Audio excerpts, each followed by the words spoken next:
welcome to Music Hacker episode 5 with my man Afaron. How you doing, man? How's it going?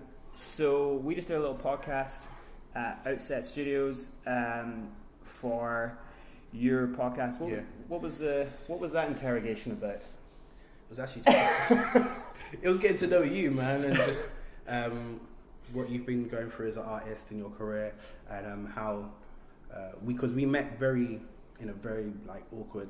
Not awkward, but it was very unusual. Well, you did have your hand on my ass, so that was... Wow, no, I did not. No, I put it out there, I did not. Right, no, we met at a music networking event, and there was this guy who was almost debating with the host and giving him these harsh questions about, so what do you think about streaming? What do you think about this? And the guy couldn't really answer the questions the way, we were expecting them to answer. Yeah, do you see his face drop when I asked that first question? He was just like, oh no. He's like, oh no, not streaming. One of them have got in. Yeah. And I can understand, he's from an older generation, so this was before streaming, this was before the whole digital distribution side of things. Yeah. But I heard this little voice and I was like, yo, this guy's asking some really cool questions. And I was all the way at the back. I was like, I need to find out who this guy is after the event. Yeah. Because I was one of the co-hosts of that event, and here's the thing: is like with those events, my idea of working on those events, because I can bring kind of cool musicians, but mostly I'm trying to bring people who are unsigned or underground, who are making their way up. And I always wanted to take away something real. So the types of people that I know who I like to get in are more mavericks of the industry, like your kind of Alan McGee's or your kind of Irvin Welsh's and those types of people who are just like weird thinkers, But that dude, Rob Dickens, he was, and all respect to him, he was one of the definitely the guys who he was like 23 and he became the head of Warner, but the thing is, there was something that was so uncool about what he was saying. He gave the breakdown of how he made Cher's "Do You Believe" song, and how he was trying to convince her to make records for the gays. Yeah. And because she had a big gay audience and she didn't know it, and she's a rock singer, and she was trying to be like, nah, I'm not doing that. And so he convinced her by kind of harassing her into make this song that's going to make him millions. And then finding the young artist, and kind of talking so negatively about this ragamuffin, this young artist couldn't, and they can't write songs. They had to get 16 people to write one song, to write this song for Cher. And the whole time kind of talking down Cher, and it's not like I love Cher or anything, but the thing is, she's an artist. She'd had a big career before. She had a fan base.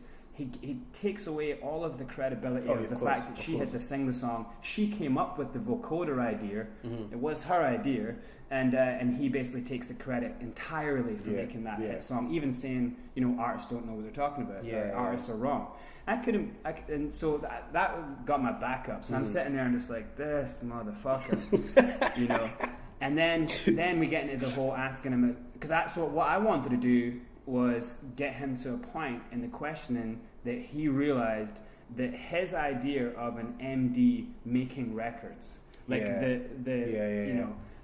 wanted to get him to say, and I wanted to get him to realize that he is, in the industry, like how it used to be, is the reason that someone like the Chainsmokers makes a really obvious song format. Because everyone is trying to make that, and everyone shouldn't be trying to make that radio song, because nowadays you should be trying to be as crazy with your structures. Songs should start off with this rhythm and then go to that rhythm. A band that does it well. Time signatures and all sorts. A group that does it well is 21 Pilots, where they jump around from influence, and because you don't have to make a song for radio anymore, because radio essentially is kind of dead. There's only going to be maybe 12 artists that get on, and now it's not even, obviously if your label isn't paying you on, major label isn't paying you to be on that list, then it's algorithmically picked by a machine. So there's no real radio. And I was trying to get him to say, the way we've run music for the last 50 years is why now no artists make any money anymore. Yeah. Now, why streaming is the only way to get your music out, and artists don't make any money from streaming, 0.004. Yeah. So I was just annoyed, and I managed to get him to say, yes, the only way forward for an artist to have success and to have a good career and to release and make money themselves is DIY, direct to fan. Yeah, of course. And so that was a kind of win for me. But then afterwards, you were like one of the first people that came out to me and was like, all right, we got to talk. Yeah, immediately. Like, I was like, this guy, because in that room, it was more like a songwriter's course kind of thing, like crash course. Yeah, he turned it into that, yeah. Yeah, he turned it into that. So I knew from the jump, most people were songwriters. And as I was networking with different people, songwriter, maybe an odd filmmaker here or whatever. But I could immediately, when I spoke to you, I was like, yeah, it's a clear difference that this guy's not just an artist. He has, ability to be, A&R, a producer, all these other things. And I found out more about you. I was like, oh snap, like this dude is actually a legend. So, well, thank you, man. I don't really consider it that. I just consider myself a bit of a schmuck. If you ask me. No, but you actually wear like many hats. Like obviously, like I was saying in my podcast, like I did the Wikipedia kind of. Yeah. I know it's really bad, but but I did the kind of Wikipedia search and I realized, oh, this guy's actually done a lot. You know what I think Wikipedia is like? I think if Wikipedia is like what your neighbour from 6 doors down probably knows about you, to be right. Yeah, you're right. I mean? Yeah. Like, could you imagine being someone super famous and then having a Wikipedia page and it just being like, oh man, this is what all the press said about me. These guys have just ripped off articles. Yeah, it's a dubious one. But like, what I wanted to chat to you about, because we had such a good conversation. I felt like when we were talking at that event, that we brought a lot of people out to our conversation. I think we must have had like 10, 15 people standing around us just listening to what we're talking about. Which I wish I had audio and camera on that would have been good. That was really cool because there was like a rapper that came up and he was kind of asking his advice and it was like, yeah, okay, this is really cool. But so I liked the way you came. Your perspective on it was because you come from a kind of A&R background, but you're trying to build momentum into where do you see momentum going? Where is it at now? Well, kind of before. Let me take you a backstory. Like before momentum, I'm a musician. So I play drums, bass, and keys. Yes. And that's my first hat, and then I do A&R as well. So you play them. So not at the same time. Let me cut that out right now. I've had that question like thrown at me. No, not at the same time. Drums is my first love. That's no matter what instrument I play, that is my first love. And did you play in bands or drums? I did a lot of session work. I did producing in university as well. I did like music for film because I had a few friends that were film students. So I did. You got me to compare, and I love soundtrack. And as soon as I finish watching any film in the cinema, go home on Spotify, listen to the soundtrack straight away. I did that with Incredibles this week. It's amazing. Oh my gosh, that film. You got to see that film too. I'm a huge big kid, and I'm a musician. I do A&R work, so I do obviously branding, PR work with artists. Really break the artist down and say, right, cool. I'm ride or die for the unsigned independent artists. Like, I'm not really. I don't have a problem with record labels in the way signed artists are dealt with, but because I don't really get into that world. But I'm really ride or die for the DIY kind of artists. So I'm willing to help them and just develop them in their career in any way possible. Yeah. Both creatively, both with developing their career direction, everything else. Because you'd rather be developed for 2 years before a major label deal, where you're essentially in purgatory until you do something. Like when you get signed to a major label deal, you're now a part of an elite group of people that no one's heard of and going to hear of, except for maybe 3. You're basically glorified, but you're not really doing anything. Yeah, you're not really doing anything. You're just in development. Yeah. And I've seen a lot more unsigned or underground artists have a lot more impact in the world being unsigned and doing what they do with the freedom, rather more so than signed artists, because of all these restrictions and lawyers and because the hilarity of being signed is if you go in for a meeting with your A&Rs, you sit around a table and there's these people who might not be into your style of sound, they barely get you, or but they do their job well, but they're sitting there and they will tell you like, oh, you need a song like this. It's like, motherfucker, what do you know about what song I need? Yeah, I don't really come from that approach. I kind of which is correct. Like as an A&R, and when I have consultations with artists and I sit down with them and talk with them, I actually discuss with them, okay, let me break you down and understand you as an artist and your music, so that way we can kind of adapt that communication to the world. That's really what it's about. I'm not here to change your music or say, I'll do maybe like add that thing in there. We can do that, but my goal is to say, all right, how can we adapt your aura and your language and your communication and just get everybody to understand it, even if they don't, but just accept it and love it. Like, I want him because he's that unique selling point is that. I think it's always good if artists sit down and speak to people who have marketing brains, because definitely. it took me a lot of pain to figure out what this was, to be told that you're never going to make it because you're from somewhere, or because you sound like something, you're never ever going to, like, to realize what sells and what it's about, what the game's about business wise, that's a very different thing from being an artist who understands that to being an artist who just wants to make music because they love it. I feel like there is definitely two different things. There's a difference between being Drake and a battle rapper. You know, someone who's doing it for the love, who just wants to show off, and it's an egotistical thing. I love doing that. But like the understanding of being that world-beating artist is that you understand how much control you're giving up. And that you have to it's like a business. You have to constantly keep making partners, building, working towards something, building relationships. A lot of the dudes, like especially in rap and kind of music, they think people are, because they have an image towards cameras, but these people are lovely off camera. Amazing. And they have to be, because they have to build relationships, and they are very much relying on company upon company upon company, working the whole brand perception thing is huge. And so if you want to do your music and you want to have that real attitude and you want to have that real kind of core, I think that it's definitely worth having a chat to someone who knows. Yeah, definitely. I think one of the things that kind of is my pet peeves when it comes to artists is that they think they're good, or they've been doing a couple open mics or paid gigs, and then they're building an audience, and all of a sudden the first thing that they say is, I need to get myself a manager. And it's kind of like, do you know what a manager does? You need to give away 20% real fast. Yeah, from nothing. Like, do you know what I mean? Like, it makes no sense. So I kind of tell myself, look, you don't need a manager. Don't worry about that for now. Especially if you're just putting out singles, because a lot of them are just putting out either 4 or 5 track EPs or singles. No albums being made at the early stages. You need to get yourself a booking agent, and you need to get yourself an A&R person to help you with your brand in the market. Those 2 people should be the first 2 people you think about. But when I go to conferences and these workshops that are held by these record label people, they don't say that. They just say, right, just find yourself a manager and try to get yourself signed. But there's a lot of artists that go to these events saying, I don't want to get signed. I actually just want to know who I need in my team to help me get to where I need to get to. Can you give me that? And they're kind of like, no, we're kind of in our box. This is our world. We've got our structure in place. You guys and I've heard it from especially the mouth of Darkus, who used to be in Island Records, and he's now the president.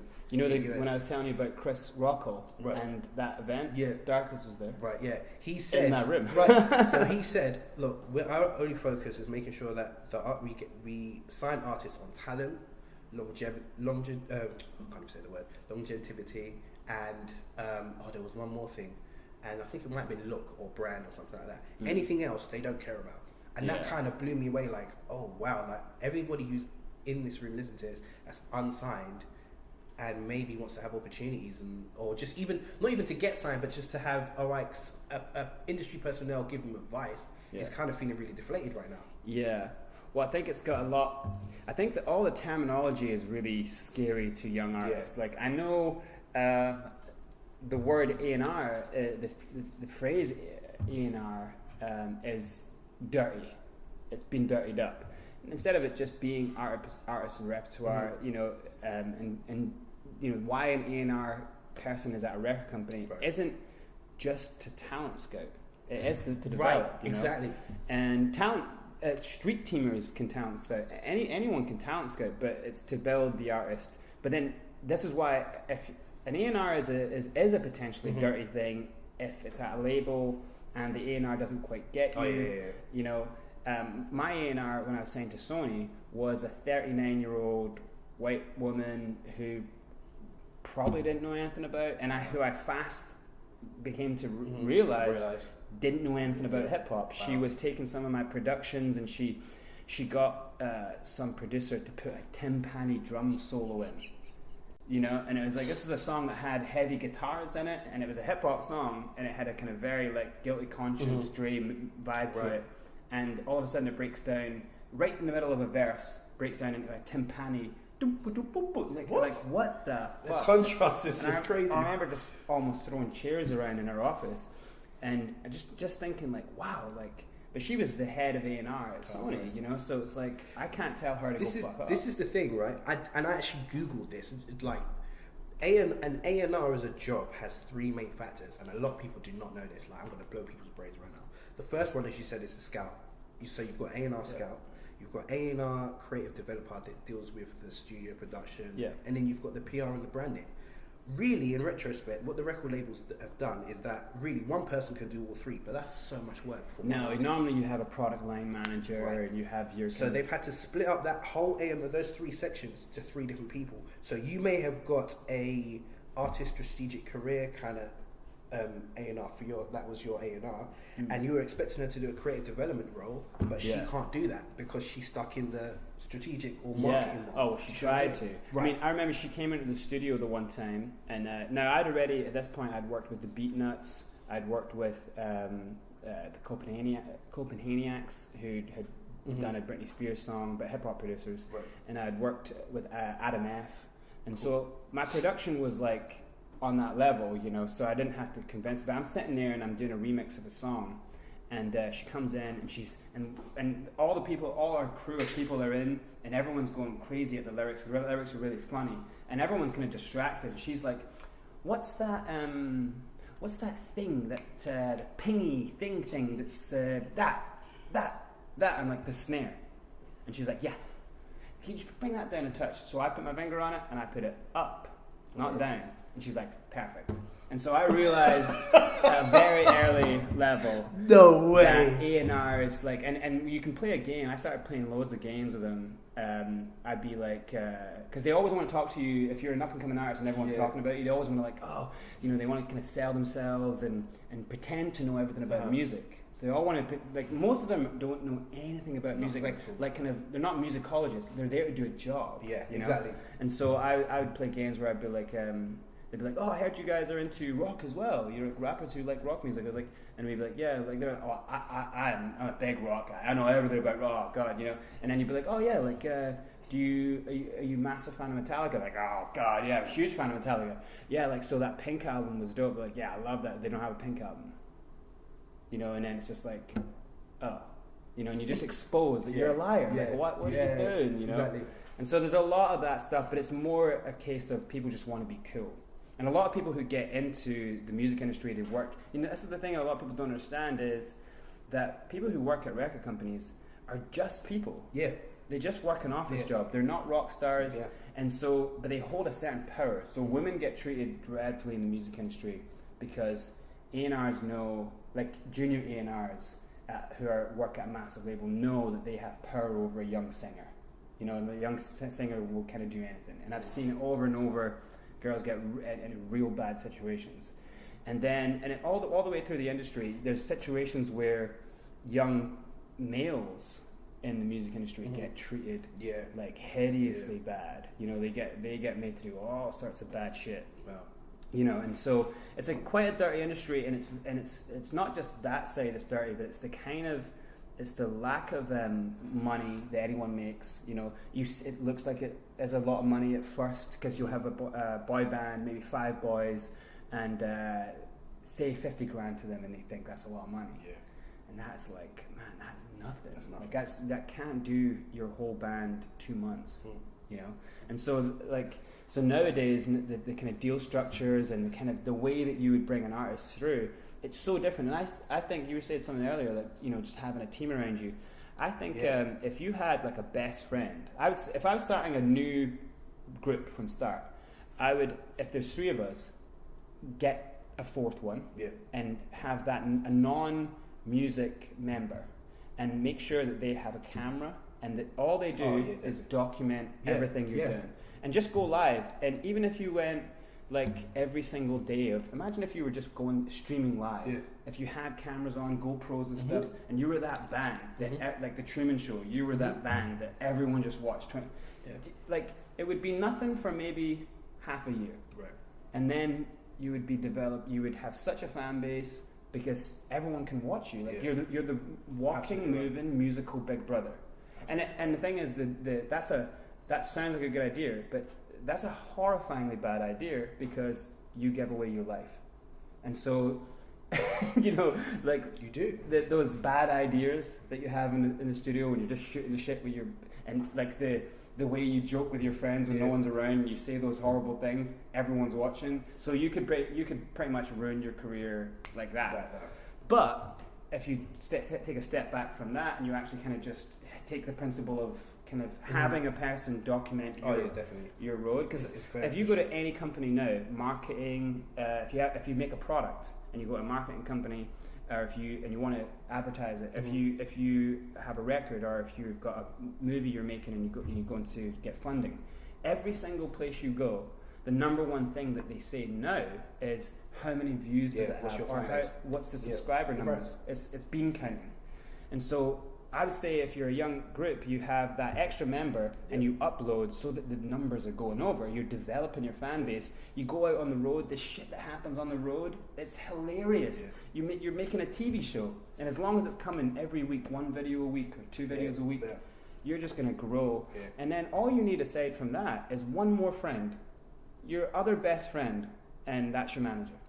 Because a dude like that, like, and sometimes they will screw each other over. You know, friends are kind of dubious sometimes, but more likely that's going to be someone who's going to you know, stay in for the long run. Because I think the trust level is the hardest thing. I don't know how you deal with when you meet a new artist. I'm lucky because I'm the guy that hacked the music industry, so straight away I can't lie. You know, they know and I don't want to, and I want to be brutally honest with them. And actually, most of the things I say to them, most artists hate. I tell them, like, records don't sell anymore, here's how much money we're making, like here's what the dude who made All About That Bass, you know, 178 million plays, made $7,000. You know, there's no money in this anymore. You know, this is a really tough industry, but it's an amazing industry if you are going to do it right, if you're going to build it, you know, and you actually love doing it. That's why I always say, if you don't eat shit, sleep, kill for it, then it's not something you should do. It's not. I think what you were saying about finding the right team is very, very key. Like collaborations as well. As much as you're going on, I tell people, like all my artists all the time, don't worry about where you are in your journey right now, because think about it, just build your journey, walk along it, and grow over time. Because, one foot in front of the other. Yeah, because if you look at vloggers now, successful vloggers, they started off with just a really like rubbish camera and doing it in their room. Now they've got the whole like shebang. Ring lights, everything, and they've got millions of subscribers just by constantly just doing it. And then, I know a really good artist. She's incredible. Her songs are all, if anything, I'd say they're over formulated. Right. They're so catchy, they're so poppy, and like you can see the placement. She can do so many different styles, but she's kind of like, she's got that perfectionist thing going, like nothing's ever good enough. She's made 4 or 5 videos, didn't release them, and they spent a lot of money on them, you know, and it's like, what are you waiting for, you know? Like, wow, I want to do this, and it's this idea that you have this big plan and glorious vision. It's like, but you have to step one foot in front of the other. I think a good way to bypass that is probably do live streaming. And just, I've got a friend called, I met him when he was on tour with Jadena. He's a guitarist. His name's Will Gittins, and I think he's from Trinidad. But he lives in America at the moment, and he does literally live streams, and he just suggests whatever song you guys want me to sing, I'll sing it. And he sits there, he sings it, and he mixes it up with sometimes his own songs and stuff. So that perfectionism, again, he's perfecting his craft, but also at the same time, it's just like, I'm just helping the fans get to know me better and stuff like that. So that's one way to kind of bypass the YouTube kind of editing, kind of, it has to be. I think about it now, I think even people like Justin Bieber, if he didn't get signed, but he was still doing what he was doing today with the technology, with Instagram, and I think he'd be just as popular as an independent as if he was signed. Because what he was doing was, like many other he probably wouldn't be as crazy a little shit as he is, man. But like so many artists, whether it be Carmen, whether like you can name names that all started from Tori Kelly, all started from YouTube. With the help of technology, even if they were using a different platform and still doing what they did, it'd still be successful. Yeah. Because the fans would understand, oh, I like this person, and you know, like you said, there's bad days, there's good days, and everything. There's that consistency thing, but in case anyone thinks it's like, oh, if I'm just consistent, like you can. So apparently the statistics are like if you put up 2 videos a day, two videos a week. For a year, it's 50 to 70 subscribers you can come out with. Okay. But the thing is, you still have to kind of have something interesting that you're doing, and also along that road, you have to make something that pops. You know, like because it's going to be slow if you're kind of constantly uploading. It's going to be slow. It's going to be slow, and then you have to do one thing that pops through. Right. You know, like something that's relevant. That's why I like doing not just doing covers, but fucking with the song, right? You know, taking like something really weird that you couldn't imagine, and then making it cool. Like a lot of that's one thing producers can do, but playing songs differently, slowing them down, doing versions, things that are shareable. Like I think a lot of people don't understand that like, things have to be quite shareable. Like so I do a lot of stuff online which is just information based, and I'm not trying to make anything viral out of those. Right. But then when it comes to actually making a video go, like I'm trying to populate, and then after a while, one big thing has to happen. You know, and then basically when you have that one big thing happen, that's really provocative and gets people talking. All of the things you've done so far, especially if you're part 1, part 2, part 3, part 4, you're showing that it's a list. Right. People are going to go back to part 1 and catch up. And like for me, I did that with one vlogger. I can't remember. I do remember his name, but it's I can't remember it now. But I tried to but I tried to do that with his vlogs because he was putting out vlogs every day. It will come back to me in a moment. I've got it on my tip of my tongue. But he was doing 365 vlogs, and I just couldn't go back to like number 1. It was just too much. And every day was something different. Do you know what I mean? It was just, and I think with Americans as well. This is my personal like perception. They're a lot more liberal than us. Yeah. We as a country in Britain are very, very conservative. So in some ways. So when it comes to creativity, it's like we will go and be creative as we can be, but we kind of won't always go beyond the line. If that makes sense. Like I know what you're saying. I think a lot of people worry about their credibility. Right. And I think that you jump straight so far ahead of others when you don't give a fuck about it. Like America, exactly. You've got dudes like Takeshi 6ix9ine. Yeah. And like dudes will literally go and tattoo a big fucking cock on their face. Just, you know what I mean? Yeah. So you don't have to go as far as that. Of course, but I hear what you're saying. But maybe paint the cock on. Like in America, they're used to doing stuff like, oh, I'm gonna have a video shoot on a roof, or I'm gonna, do you know what I mean, record a music video in, I don't know, a abandoned warehouse or a tree, or somewhere crazy that you wouldn't think to do those type of things. Over here, I think we're quite more conservative, or we haven't opened up really to think, all right, cool, what am I doing that's not the norm of what everyone else is doing? I'm not saying there are people, there aren't people like that in the UK, but generally because of the culture of who we are as Brits, we don't really step out as much. I think how I always think about marketing anything I'm working on is I always think whatever everyone's doing over there, I'm going that way. Right. You know, if someone's doing this and everyone's getting around this one thing, I'm going that way. You know, so it just because it feels like a straight away. Like if you're in a room full of people and everyone's wearing black and you wear pink, who stands out? Do you know what I mean? Right. So that's kind of like. But I think it is just really hard because this is easy to say being 37. Like it's easy to have gone through it all, and you know. But I remember the fear of like, oh man, I don't want people to like listen to my music and be like, oh, that's whack. But then as soon as I kind of had to realize, you don't have a career. Like there is no career for you in this. You don't have the voice, you don't have the look, you don't fit. So either you're going to do something crazy, because like I was saying about the 3 characteristics, and this is it's something that you can go do a lot, and I don't speak about it until I speak live to groups of people, but it's hard to get through, but it really is, and I've done a lot of research on it, and from personal experience, there is only three groups or categories that have success in music. And it's because of marketing, it's because of shareability, and especially in the social media, these groups have become so strong. These are the only groups. And you can be, as an artist, you can be in multiple groups, but these are the only three groups. There is, you're sexy as fuck, or you're hot. Yeah. So sex is the sellable item. Right. And you're talented. Of course you can be talented, but if you're sexy, so Dua Lipa, she's gorgeous. Now, how long will Dua Lipa last? That depends on how she reinvents her sex. Yeah. You know, it's like the Madonna thing. If Madonna stayed at that one look, she might not have gone any further. She would have to have sucked someone else's cock in the industry. She'd have to have done some dark shit. Yeah, you know what I mean? Yeah. But she was clever enough to constantly keep changing and get that. Her easy way of making people talk is just change her look. Oh my God, Madonna's doing this now, or she's gone for the punk look, or now she, And so there's a sexy thing, and guys and girls, you're down that road of having to constantly sell sex,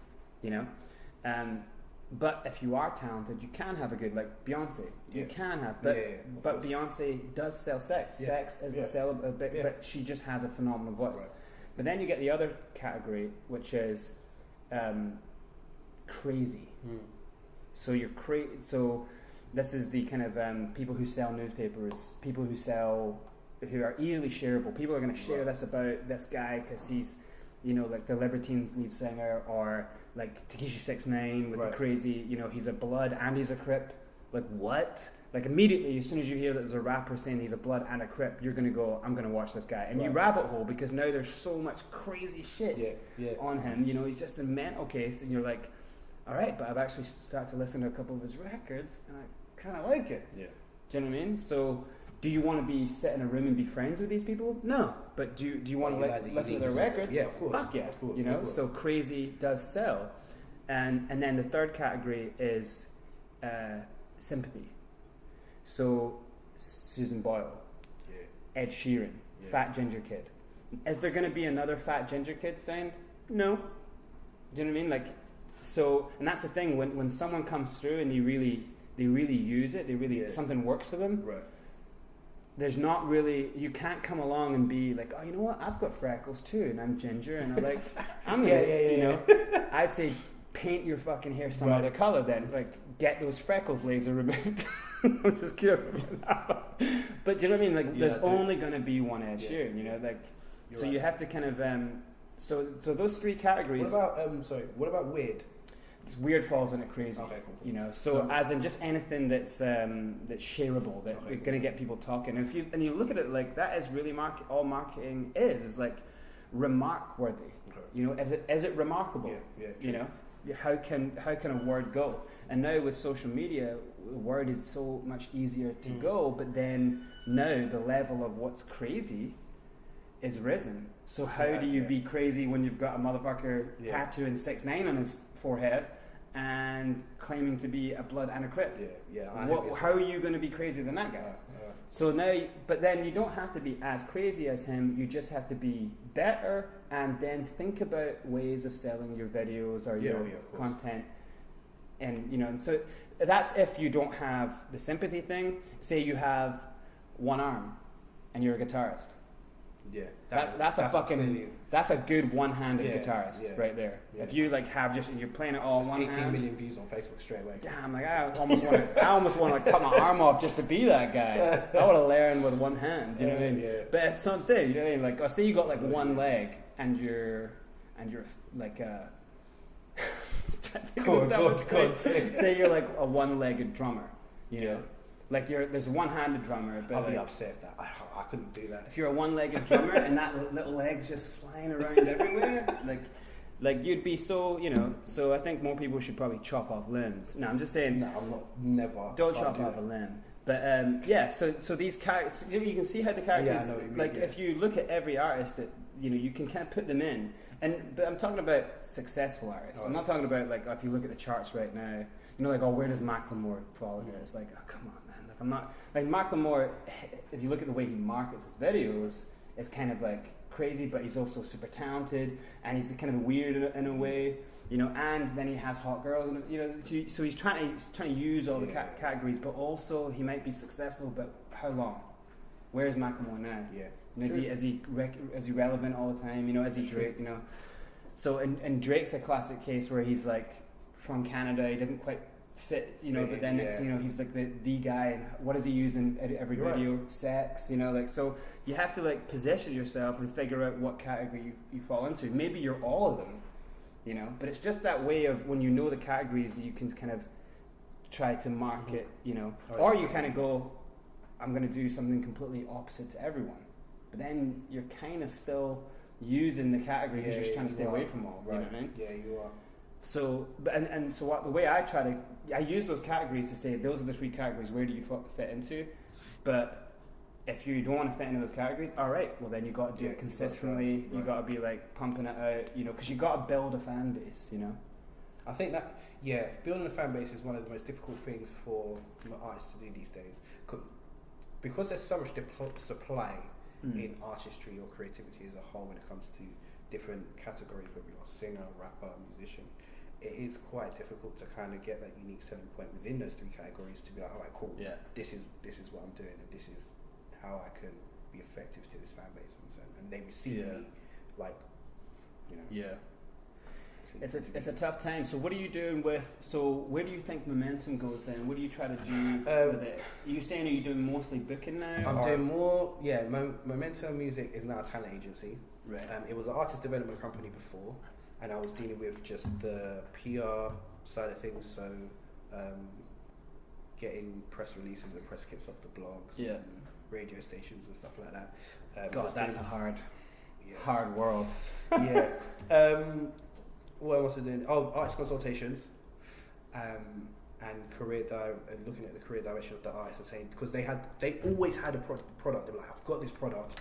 What do I do? And I'm like, all right, this is what you got to do. Or give me the top 3 things you want to achieve within the next year. And it's always release a project, go on tour, or go on a festival or something. They come with some really high like expectations. So that's great, but let's be realistic and break it down.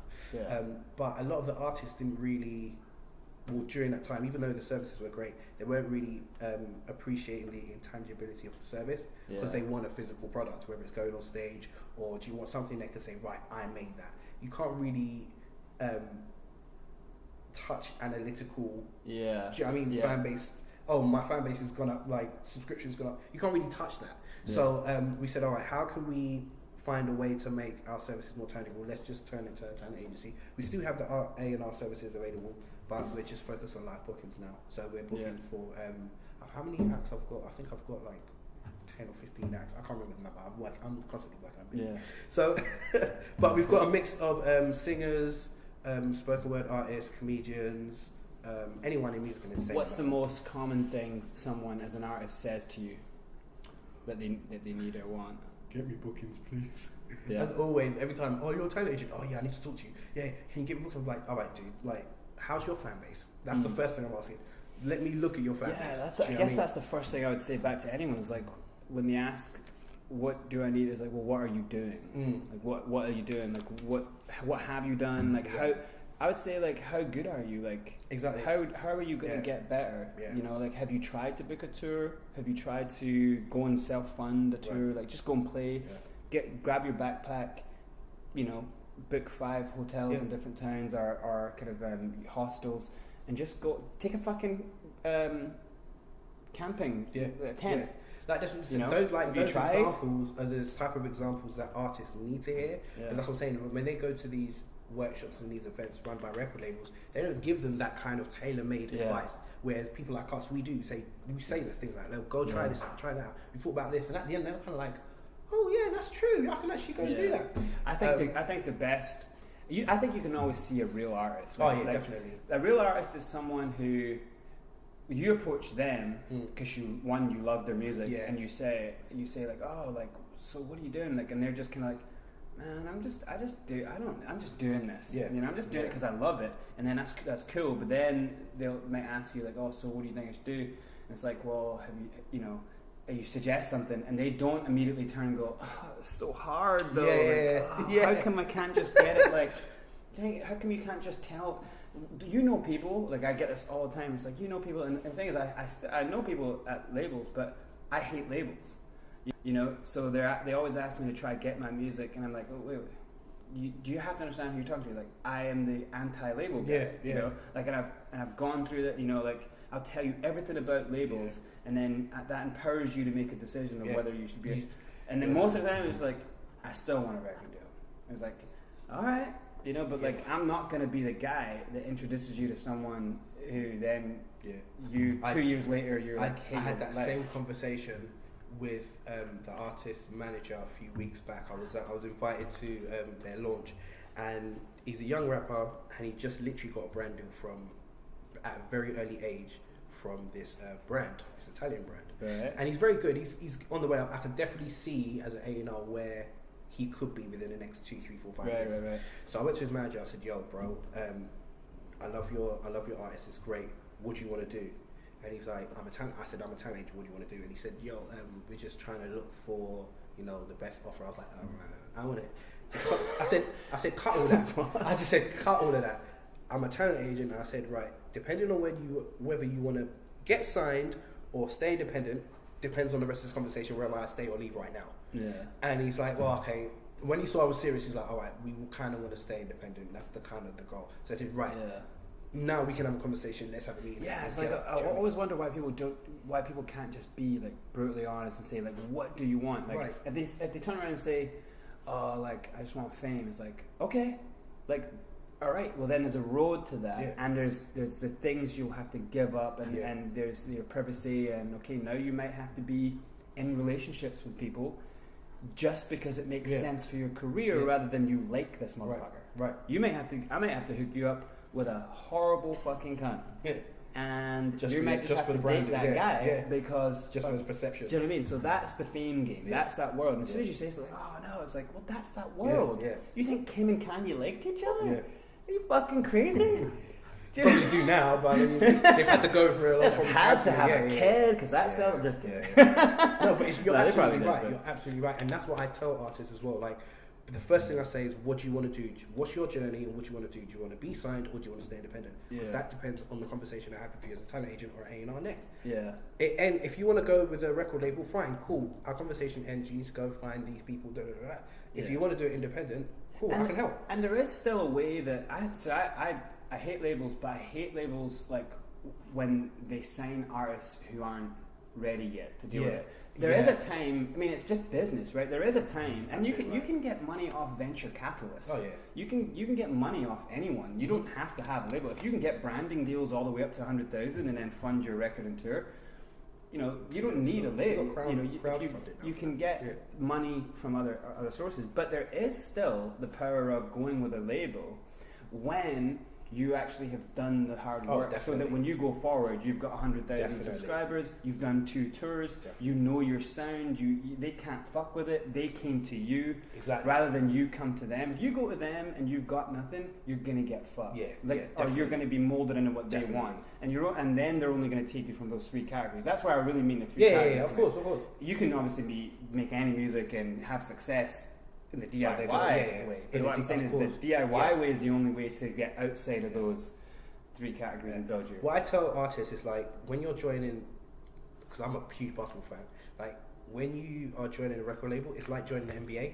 You'll win tournaments and stuff, but you got to go by the playbook. When you're doing street ball, you can do what you want. You can, like, do you know what I mean? Crossovers. The difference between being a player in a team like, was it Bugsy, or being someone like a kind of Dennis Rodman, to being someone in And One, or like the Globetrotters, where you're just literally living out your fascination, you know. But there, you're just playing a role, you're a cog in a system. And then what you've got now, you've got the kind of the free agent role where you can be independent, but you're playing for that team for a certain amount of time. So it's the same thing with artists. Like, I will guide, if you say you want to be independent, cool, I will guide you to being this amazing independent person. Then when record labels and all these opportunities come to you, you can choose, because the power's in your hand, to say, I don't want that. I want that, or I'm not going to go with you because I know how powerful I am. I'm going to keep doing what I'm doing, and or you can negotiate. Oh, I don't want a record deal. I want a publishing deal, or I want a distribution deal. Or I want da, da, da. You have the power in your hands. That's my job as an A&R, and I'm gonna ride or die for like the unsigned artist. Even just telling the unsigned artist off the bat, like I always wondered. I wrote a big little bit on it actually for a couple for Music Weekly in a few different places. But I wrote down this thing which was like a piece on the ideal manager. Right. And because I had 3 of the biggest managers in the UK. Wow. So and they were lovely guys. Like no shit, they loved me. I loved them. Like it was they were we were working towards the right thing, and they got me amazing things. But like they also treated me like you're just the artist. Yeah.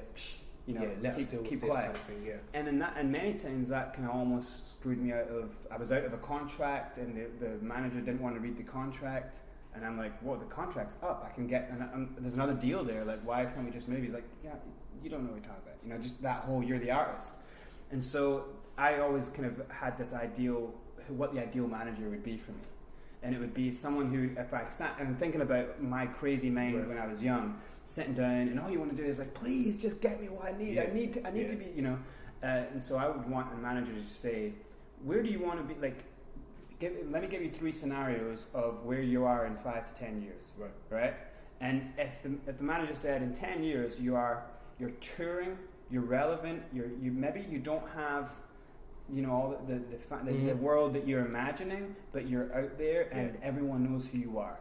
Right, and you're building, and maybe you're on your 2nd, 3rd record, 4th record, 5th record, but you haven't popped yet. But we're building you towards something, and then when you get, when now you're like everyone knows you, then we take you to the right company, and we do a big deal. We do a catalog deal, you know, or 10 years time you're working in Asda. And you've been on all the big things, and you've been at the Brits, and you've been selling your own CD, like. But you're gone, right? Because you're in and you're out. Do you know what I mean? Yeah. So or in the road I ended up being like 10 years. I have a best-selling book. I have a motion picture in the works, and you know, but by taking a bonkers road. You know, like a dangerous road. I'd rather do that. And I know. What would I want that manager telling me to do? You know, the manager's definitely not going to tell me to do what I did, but he might have directed me on that road of kind of like. But it might have been safer, but I'm sure I would have created chaos. You know, when you're young, you just create chaos.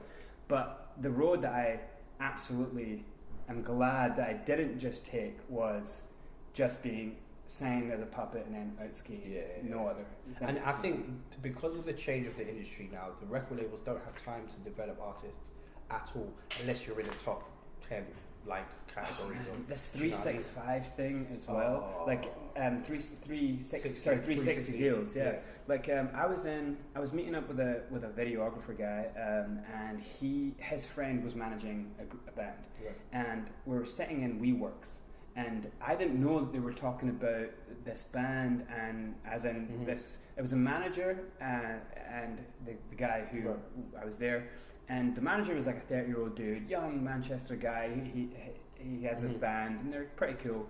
And the record company's sitting across. 2 girls who work at this record company. I don't want to say their name because this is a bad story for them, But so they're basically, I'm just sitting talking to my connection, and I'm overhearing this, and the dude's saying things like. They're saying no, so we would want it to be a 360, and we do everything through us. We've got the like the connections to do everything, like and he's kind of going like he's like, well, I don't, and he's a young manager, and he's like, well, I don't know why the boys would want to turn down a 360. It makes more sense to me, and I couldn't hold myself. I was like, dude. I was like, seriously, before you make any decision on the behalf of like artists that you're looking after, can I just tell you what a 360 is, and why you might not want to go have the label be the person who you do a publishing deal with? Is the fact that if you release 2 records with this label and then they drop you or they own the records, your publishing is worth something different. The band's publishing is how they make money for the rest of their life. You might want to go to a separate company once you've got this deal and negotiate a bigger deal so all 3 of those boys can eat. And if you give this all away now, it's one deal, it's probably not big, and your cut's percentage of that one deal. This is 2 deals, publishing lasts forever. Yeah. It's the big thing, you know. So it was and these girls were sitting there and they just look at me like, who the fuck?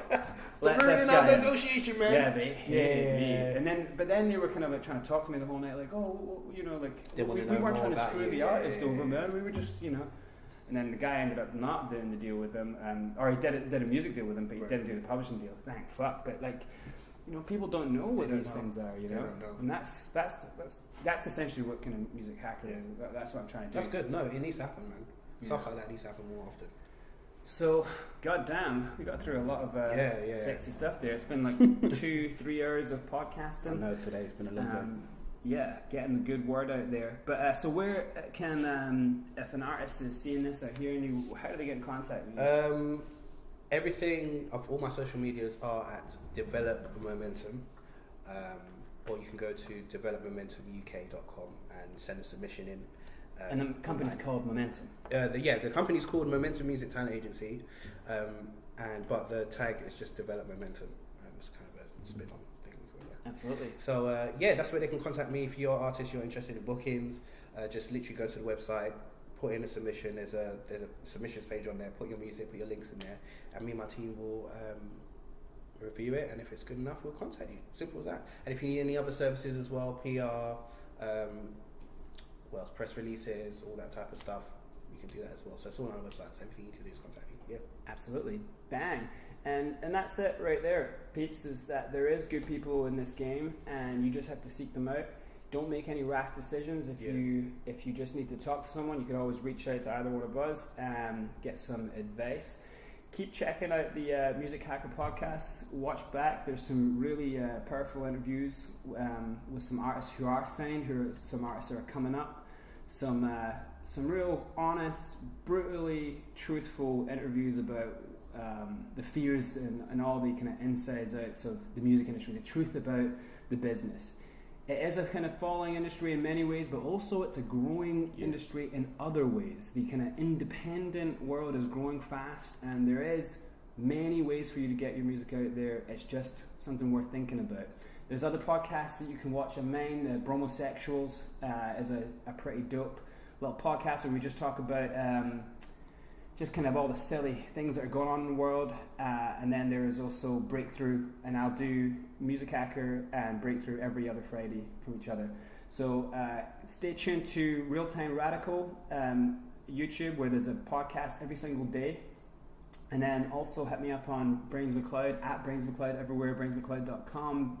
patreon.com/BrainsMcLeod if you want to see a rap verse every single day of your life.